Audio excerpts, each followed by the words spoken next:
Hello students, welcome to physics class. आज अपने thermodynamics का नेक्स्ट टॉपिक करेंगे इंडिकेटर डायग्राम्स।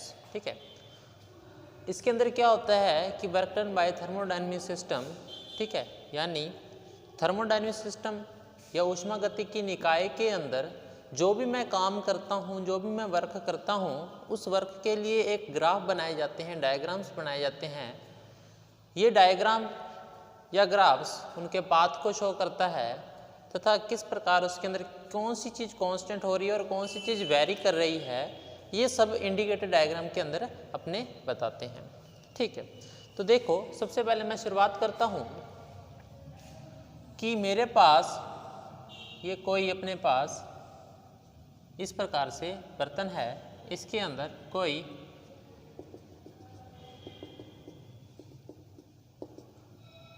या पानी या कोई भी द्रव भरा हुआ है, इसके ऊपर एक पिस्टन लगा हुआ है, इस प्रकार का पिस्टन। ठीक है, पिस्टन है ये।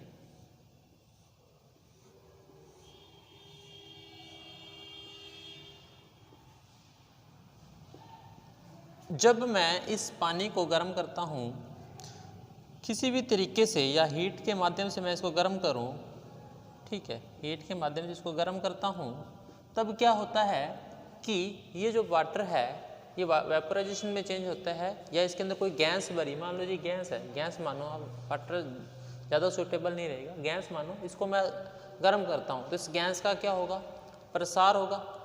क्या होगा, इसका एक्सपेंडेशन होगा। जब इस गैस का एक्सपेंडेशन होगा तो ये पिस्टन पीछे की ओर जाएगा, तो ये पिस्टन पीछे की ओर जाएगा। ठीक है, तो इस तरह इसकी जो, अगर मैं ये कहूँ कि इसकी जो पोजीशन है ए बी से जो नेक्स्ट पोजीशन इसकी आएगी वो अपने पास यहाँ पर आती है अपने पास। ठीक है, ये हो जाएगी ए डैश और ये हो जाएगा बी डैश। ए डैश से बी डैश तक ये जाता है।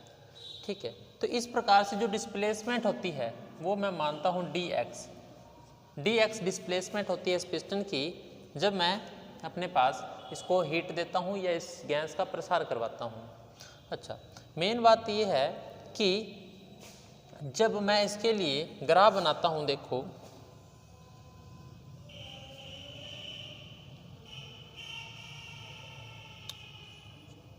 इस ग्राफ को मैं बोलता हूँ पीवी ग्राफ, जब मैं प्रेशर P और वॉल्यूम V के अंदर ग्राफ बनाता हूँ। अच्छा, जब मैं इसका प्रसार करवा रहा हूँ तो इसका क्या है, वॉल्यूम है ना, बढ़ रहा है, वॉल्यूम बढ़ रहा है तो इधर की तरफ ग्राफ बढ़ेगा। और प्रेशर क्या होगा, ऊपर के जाने पर प्रेशर कम हो जाएगा, है ना, प्रेशर कम हो जाएगा। अब देखो इस प्रकार से ये पॉइंट अपने पास A है, इस प्रकार से ग्राफ बनता है अपने पास पॉइंट B। A पर जो वैल्यू आएगी P1 V1 और टेम्परेचर T1, टेम्परेचर भी लिख देता हूँ साथ में, और P2 V2 और टेम्परेचर T2। ठीक है, ये इस प्रकार से ग्राफ बनता है। ये ग्राफ आप ध्यान से देखो तो वॉल्यूम बढ़ रहा है, इस प्रकार से ये वॉल्यूम बढ़ रहा है ना, लेकिन प्रेशर क्या हो रहा है, कम हो रहा है, क्योंकि पिस्टन ऊपर की ओर जा रहा है तो प्रेशर तो कम हो रहा है, तो ही पिस्टन ऊपर जा रहा है ना। अगर प्रेशर बढ़ाना चाहे तो बढ़ाएंगे तो ये पिस्टन नीचे की ओर आएगा, लेकिन ये तो ऊपर की ओर जा रहा है तो प्रेशर क्या हो रहा है, कम हो रहा है। तो इस प्रकार से ये ग्राफ बनता है। अब मेरे को इसके लिए वर्क डन निकालना है, तो आपको पता है वर्क डन क्या होता है, W इज इक्वल टू, अगर मैं वर्क की बात करूँ, वर्क इक्वल क्या होता है मेरे पास, फोर्स इनटू डिस्प्लेसमेंट, या ये कहूँ कि बल इंटू विस्थापन ही कार्य होता है अपने पास। अच्छा, W is equal to F और डिस्प्लेसमेंट कितना हो रहा है अपने पास, dx, डिस्प्लेसमेंट कितना हो रहा है, dx। अच्छा, अब मैं बात करता हूँ प्रेशर या ये कहूँ दाब की, तो ये जो दाब है अपने पास, वो अपने पास क्या होता है, अपने पास दाब फोर्स अपॉन एरिया, यानी यूनिट एरिया में लगाया गया प्रेशर, यूनिट एरिया पर लगाया गया बल अपने पास क्या होता है, प्रेशर। ठीक है, तो P is equal to F upon A, P is equal to F upon A अपने पास आता है, यहाँ से F इज इक्वल टू आता है PA। ठीक है, F इज इक्वल टू क्या आता है अपने पास, PA। इस इक्वेशन को मैं इसके अंदर यूज करता हूँ तो W PA और dx आता है। ए अपने पास क्या था, एरिया, और dx क्या थी अपने पास, एक तरह की हाइट है ना, ऊपर की ओर जा रहा है, तो एरिया इंटू हाइट क्या होगा अपने पास, वॉल्यूम। तो W is equal to P D V, इसको मैं लिख सकता हूँ पी डी वी। अब देखो A dot D X equal to मैं डी वी लिख सकता हूँ, कारण इसका ये है कि A अपने पास एरिया है और dx अपने पास एक तरह की हाइट है, तो एरिया इंटू हाइट अपने पास हमेशा वॉल्यूम होती है, तो यहाँ से W is equal to P D V अपने पास आता है। अच्छा, अब आपने बात नोटिस करनी है कि जो वॉल्यूम है V1 से कहाँ तक जा रहा है, V2 तक जा रहा है। वॉल्यूम है वो V1 से V2 तक जा रहा है, यानी वॉल्यूम तो क्या हो रहा है अपने पास, बढ़ रहा है। वॉल्यूम अपने पास क्या हो रहा है, बढ़ रहा है। तो जो नेट वॉल्यूम चेंज आएगा अपने पास वो कितना आएगा, dV। अगर वॉल्यूम चेंज लिखूँ तो dV is equal to V2 minus V1। देखो इसके अंदर V2 अपने पास ये रहा, ये वॉल्यूम बढ़ रहा है इसलिए ये इसकी वैल्यू ज़्यादा आएगी, इसलिए इसको मैं पहले रखता हूँ, और V1 अपने पास ये आगे आएगा। कभी भी जो वॉल्यूम है वो अपने पास क्या ऋणात्मक या नेगेटिव वैल्यू इसकी नहीं हो सकती। अब मैं देखो इसको V1 से V2 dW और V1 से V2 PdV इस प्रकार से इसको लिख सकता हूँ। तो ये अपने पास एक तरह की वर्क डन है अपने पास थर्मोडायनेमिक सिस्टम के लिए, और ये वर्क डन डायग्राम अपने पास बोल सकते हैं, इंडिकेटर डायग्राम अपने पास इसको बोल सकते हैं। तो इस प्रकार से अपने निकाल सकते हैं इसके अंदर वर्क डन थर्मोडायनेमिक सिस्टम के अंदर, और ये अपने पास इंडिकेटर डायग्राम है। अच्छा, इसके भी कुछ कंडीशंस के बारे में बात करेंगे।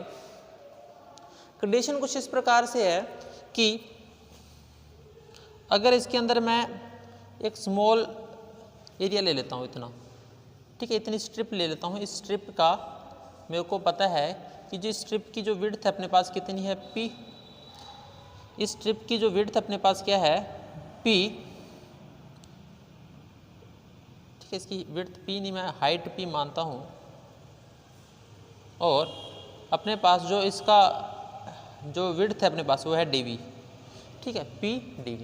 तो अपने पास जो इसके लिए इतनी स्ट्रिप के लिए जो वर्क डन आएगा, इतनी स्ट्रिप के लिए जो वर्क डन आएगा वो आएगा अपने पास कि del W equal to P dV, del W P dV, क्योंकि ये अपने पास क्या है, अपने पास P और इसकी हाइट है, और dV अपने पास क्या है, इसका एरिया, ठीक है। अब इसके लिए एक अगर मेरे को टोटल वर्क निकालना है, क्या निकालना है, टोटल वर्क निकालना है, तो टोटल वर्क कैसे होगा कि ये स्ट्रिप मैं सभी जगह लूँ और सभी जितनी भी स्ट्रिप आई हुई सारों के वर्क डन को मैं ऐड करूँ, सारों को वर्क डन को मैं ऐड करूँ। तो मैं एक सिंपल ट्रिक अपनाता हूँ, वो है समीशन की, कि मैं समीशन ले लेता हूँ कहाँ से लेकर V1 से V2 तक, इसका मैं समीशन ले लेता हूँ डेल डब्ल्यू का, ठीक है। तो इसका मतलब ये है कि जब समीशन लेता हूँ तो इसका मैं इंटीग्रेशन भी ले सकता हूँ, समीशन इंटीग्रेशन के इक्वल आ जाएगा यहाँ से, और इस प्रकार से ये अपने पास वर्क डन एक और निकाल सकते हैं, वर्क डन अपने निकाल सकते हैं। अब देखो अगर प्रेशर कांस्टेंट है, यानी अब सेकंड कंडीशन ये है कि प्रेशर क्या अपने पास कांस्टेंट। जब प्रेशर कांस्टेंट है तो प्रेशर के लिए ये ग्राफ जो गिर रहा है, ये ग्राफ अब गिरेगा नहीं, अब ये स्ट्रेट जाएगा। तब जो अपने पास इंडिकेटर डायग्राम आएगा, पीवी डायग्राम आएगा स्ट्रेट के लिए, वो कुछ इस प्रकार से आएगा, ठीक है। यहाँ से मैं कोई पॉइंट ले लेता हूँ A, ये B, ठीक है, ये अपने पास फिक्स रहेगा, और ये अपने पास इतना अपने पास क्या आ जाएगा, वर्क डन आ जाएगा, ठीक है। ये अपने पास क्या आ जाएगा, सारा वर्क डन आ जाएगा, C और ये D। ध्यान रखना वर्क डन एरिया होता है, वर्क डन पीवी ग्राफ के अंदर जितना एरिया कवर करेगा वो अपने पास एरिया आएगा अपने पास, ठीक है। यहाँ से देखो प्रेशर कांस्टेंट है तो P V1 और P V2, देखो P1 ही अपने पास, P को मैं कोई चेंज नहीं कर रहा, V1 से V2 जा रहा है, लेकिन अपने पास एक स्ट्रेट लाइन आ रही है, तो ये इसका मतलब ये है कि प्रेशर अपने पास क्या है, कांस्टेंट है अपने पास, ठीक है। अब देखो वर्क डन किस प्रकार से पाथ पे डिपेंड करता है वो देखो आप, ठीक है, वर्क डन किस प्रकार से पाथ पे डिपेंड करता है उसको देखो। मैं इसको साफ कर रहा हूँ।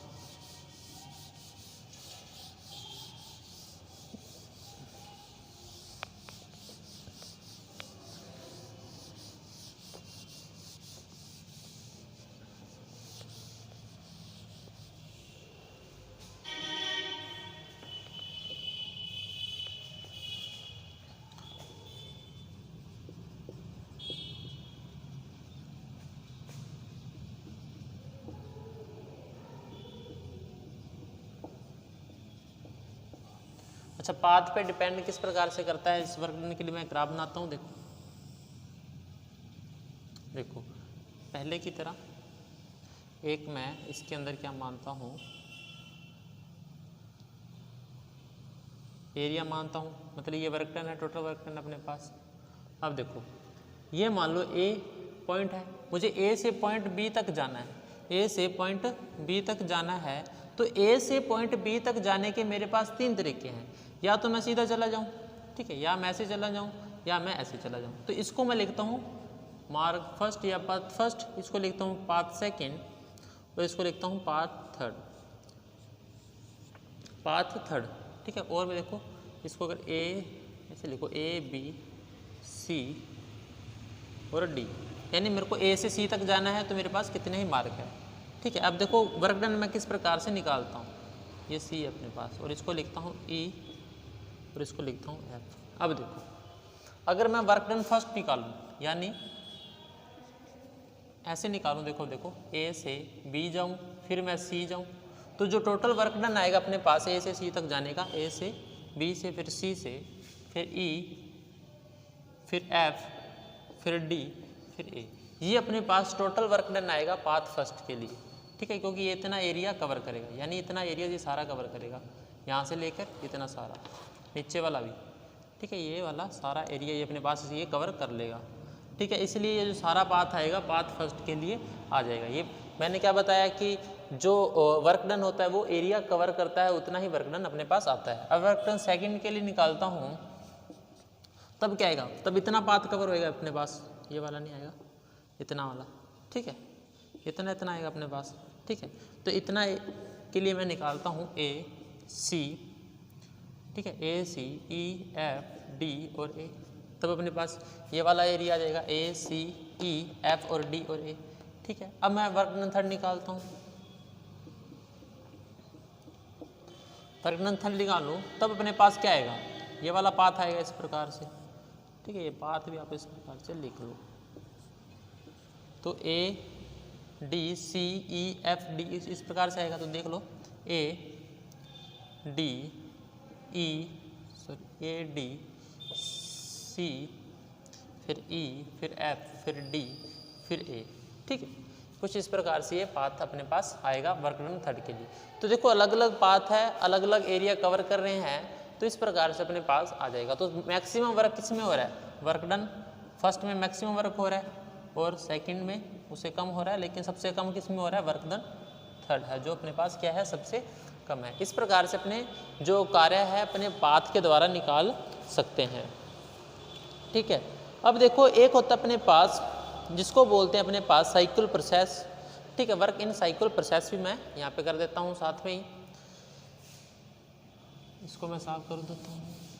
उसके अंदर भी पाथ से निकालेंगे अपने, बड़ा इजी टॉपिक है, इतना कोई ज़्यादा मुश्किल नहीं है, तो आप देखते जाओ इसको साथ साथ। यहाँ पे इधर की साइड कर देता हूँ, ठीक है, कि work done in work done bye cycle process. देखो साइकिल प्रोसेस किस प्रकार से एक वक्र बनेगा अपने पास, इस प्रकार से एक साइकिल बनेगा, ठीक है। वो साइकिल के अकॉर्डिंग ही ये अपने वर्क निकालेंगे। तो इस प्रकार से मैं निकालता हूँ, तो मेरे को ए सी और डी, ठीक है, इस प्रकार से मैं वक्र निकालता हूँ। तब देखो वर्क डन क्या आएगा, तो दो रास्ते हैं मेरे पास सी तक जाने के, ठीक है, ये साइकिल प्रोसेस है। आप बीच में से रास्ता नहीं लोगे, अगर बीच में से रास्ता लेते हो तो वो साइकिल प्रोसेस नहीं आएगा, वो एक लीनियर प्रोसेस आ जाएगी अपने पास, ठीक है। तो देखो वर्क डन फर्स्ट आएगा अपने पास ए बी और सी, और वर्क ए बी सी, और फिर वापस भी आना पड़ेगा मेरे को डी और ए, ठीक है। इसी प्रकार वर्क डन सेकेंड आएगा अपने पास ए डी सी बी और ए, ठीक है। ये तो टोटल वर्क डन अपने पास आ जाएगा वर्क डन 1 और वर्क डन 2 को। अगर मैं नेट वर्क डन निकालूँ इसके लिए, ठीक है, नेट वर्क डन निकालूँ तब मेरे पास क्या आएगा, W2 माइनस W1 या W1 माइनस W2, मैं कुछ भी इसमें लिख सकता हूँ, वो भी साइकिल प्रोसेस है अपने पास। तो ये अपने पास आ जाएगा